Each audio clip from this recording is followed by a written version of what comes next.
Welcome into another episode of Tailgate Talk SEC. I am Will Thomas, and today I'm bringing you the latest of three SEC quarterbacks who have been in the news recently. You have Trinidad Chambliss and Joey Aguilar, who are trying to apply for extra years of eligibility. And we also got some news about LSU transfer quarterback Sam Leavitt, his health, what his spring looks like, and how Lane Kiffin and Charlie Weis might have to deal with a little bit more than they thought they would when they picked him up. But first off, before we get into it, if you have been enjoying this content, enjoying my coverage, please subscribe to me here and follow me on Twitter. I appreciate everybody so much who's already been a part of my growth, and it's so much fun for me to keep doing this. So if you have been enjoying it, please subscribe, please follow, leave a comment, let me know what you think.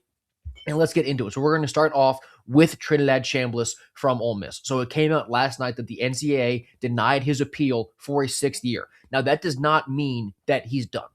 It does not mean that he is now going pro. It does not mean that his college career is over necessarily. It's just not a good first step. What it does is that it now moves his case to state court in Mississippi. And what got denied by the NCAA was he wanted it for a medical redshirt. And it was denied because the NCAA had some other evidence that they were able to use to overrule that. So Ole Miss now, they came out and said that his representatives will, quote, continue to pursue all available legal remedies, holding the NCAA accountable for a decision that fails to align with its own rules. Now, every eligibility case you've seen the past few years has really used this same formula, right? Because there's not really any consistency with anything. So everybody who's trying to sue the NCAA and get what they want from them is really able to fall back on inconsistency, right? Not following the rules that have been put in place. And it works. And really what that is a total indictment of the NCAA. I mean, they have no control over the sport. You've seen it really start to spiral out of control. So now they have to deal with all of these court cases and having to fight legal battles against their own players. But for Chambliss, just back to the focus of this, I don't understand why he wants to come back to Ole Miss so bad. He is a top three quarterback in this draft class, hands down. It is not a good quarterback draft class. And going back to Oxford, he's losing his offensive coordinator in Charlie Weis, losing his head coach in Lane Kiffin. He's really, really good, but could he possibly replicate his success from last year now with a season full of tape that defenses will have and with a totally new coaching staff whose head coach is a defensive-minded guy? Not that I think that Ole Miss's offense is going to take this massive step back and it's going to be like the Stone Age. I don't see how Ole Miss offensively is the same as they were this past year. It just wouldn't make any sense that that would be the case because they're losing their head coach and their offensive coordinator. They're losing what really made that offense great. The players make the plays, but you have to give Lane and Charlie Weis their credit. So in my opinion, if you're Trinidad, you just got to go be a pro. You have to go to the NFL this year if you're Trinidad because there's no guarantee that you are a top three quarterback in next year's class. It's a lot more crowded. There are a lot of really good quarterback prospects that are at least projected right now to be in next year's class. And like I said earlier, how do you know you're going to replicate your success? The term sophomore slump exists for a reason. And even for Trinidad, he wouldn't be a sophomore. It'd be his second year in D1. And I don't think he could have the same year in 2026 that he had in 2025. I don't think Chambliss is getting good advice in his ear right now. I think he has to just go be a pro. He needs to prep for the NFL draft. He should see if he can get to the combine, get ready for a pro day at Ole Miss, and not be fighting this eligibility case to try and, in my opinion, set himself back. I understand wanting to come back to Oxford. You made the semis last year. You feel like you could have gone to the Natty and won it, and you're wanting to run it back. At some point, you have to zoom out if you're Trinidad and say, like, look, what's best for me is by far going to the NFL because that's always been the goal. Every little kid, it's always, I want to go be an NFL football player. In my mind, Trinidad's got to go pro, but we'll see. Maybe he'll just lose this case anyways, and he'll go to the NFL that way. But in my mind, he's getting the wrong advice, and he needs to go prep for the NFL draft starting right now. But another SEC quarterback who is also fighting an eligibility battle is Tennessee's Joey Aguilar. So a few days ago, he was granted a temporary restraining order against the NCAA, which will remain in effect for 15 days while he awaits his injunction hearing on his case. Here's the timeline for Aguilar as a college player. So he got to college in 2019 at a JUCO. He redshirted in 2019. Then it was the COVID year in 2020. Then he transfers to Diablo Valley, which is also a JUCO. He plays 2 seasons there. Then he transfers up, has 2 seasons at Appalachian State, And then last year was his first and only year so far at Tennessee. So he's currently fighting this battle for an 8th year in college. And one of his camp's main points is that they just need a decision to be made quickly because he needs to know whether or not he needs to go prep for the NFL draft or go to Knoxville for spring practice. So I made a little video about this a few days ago, but his case is actually pretty sound. I think I like a lot of what his camp is putting forward, and it's hard to really push back on a lot of it. And I would expect that he does win and that Aguilar does come back for next year, but I hate it because we're totally taking away the boundaries of who can play in college sports. College sports should be reserved for college kids and college athletes. That's no longer what it is. You look at Charles Bediako in basketball. We're now paying full adults who are way older than college age. And in Bediako's case, who already chose to leave college and go pro, we're now paying those guys to come play for colleges. We're totally losing the plot of what college football is and college sports in general because it's no longer college sports. It's just another sports league that anybody can play in if they want to go file a court case. It's not the same, and that part needs to be fixed. This is the biggest issue with the sport right now, is the eligibility cases. But just back to Aguilar, more on his situation. Like I said, I do expect that he wins. Even though I don't agree with it, with the way that is currently laid out in this landscape, I expect that Joey Aguilar is probably going to be allowed to come back to Tennessee next year for his 8th year in college, which sounds ridiculous to say.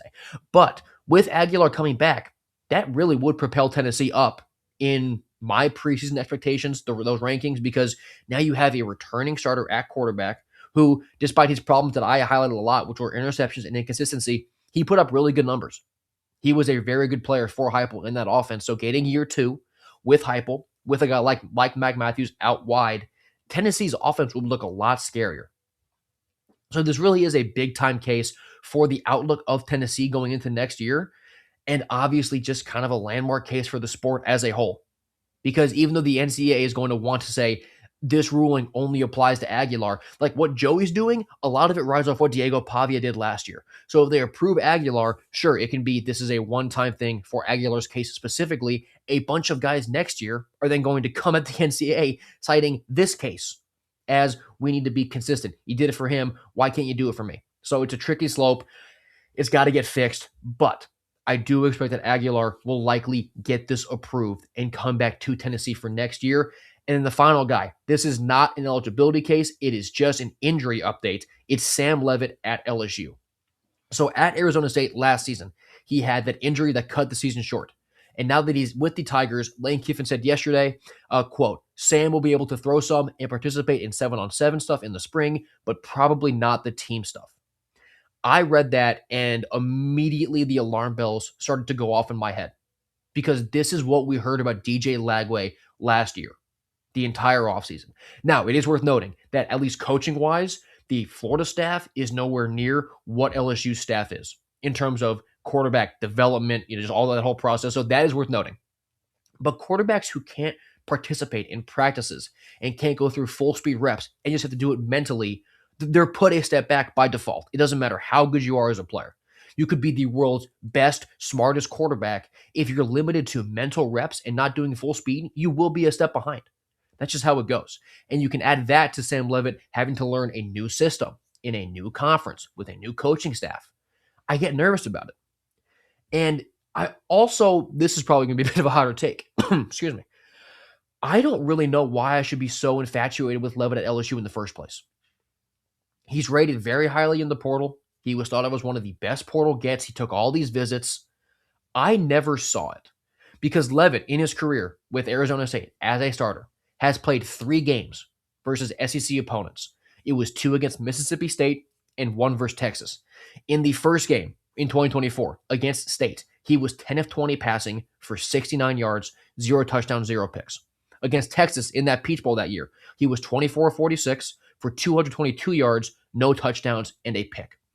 In the second game against Mississippi State this past fall, he was 10 of 22 for 82 yards, 1 touchdown, 2 picks. That is a 50% completion rate, 124 passing yards per game, and a .33 touchdown to pick ratio. Kiffin is great with quarterbacks. He has proven that over and over, and I like Charlie Weis a ton. as an offensive coordinator. I don't get it with Sam Leavitt. I don't. He could go out there and prove me wrong. And I do have a degree of blind trust with Kiffin and Weiss to go get him right. Right, because of what they've done with his quarterbacks. Like Chambliss this past year, he came out of nowhere, but to his credit, he had the numbers previously to back it up. Like that's where the difference is with me between Leavitt and Chambliss. So, I do have a degree of trust with that coaching staff, obviously, but the injuries, missing spring practices, it really does scare me after what we saw with DJ Lagway this past season. Leavitt is lower on my list of SEC quarterbacks anyways, going into next year, kind of because of what I've cited. I do believe LSU will be good. I'm not sure how much of it is because of Sam Leavitt, but he needs a full fall camp or I really won't like it. And obviously, that is months to get ready. It's a long way away for him to keep getting healthy, but I had the same thought with DJ Lagway last season. The spring practice buzz wasn't great. He wasn't participating. I thought, okay, it's fine. He'll get ready. Then he wasn't.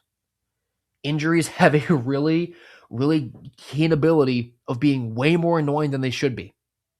If that happens again for Leavitt, I will be really worried about him early on in the year. And they start off decently hot. They play Clemson, which is at home, granted, but that's early on in the year. Their first road game is at Ole Miss, and we know all the storylines about that. If Leavitt isn't ready to go out of the gate, it could be a bad start.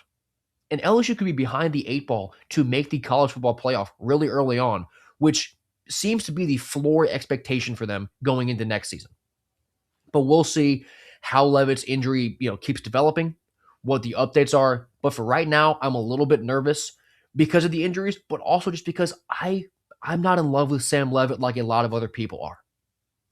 But anyways, that'll do it for the eligibility updates and the Sam Leavitt latest. If you did enjoy this episode of Tailgate Talk SEC, please subscribe to me here and follow me on Twitter. I will keep covering this stuff all offseason for you guys. College football is a year-round sport. Even though there aren't games, we always have news to cover. So thank you guys so much for watching this episode. I have been Will Thomas, and I will see you next time.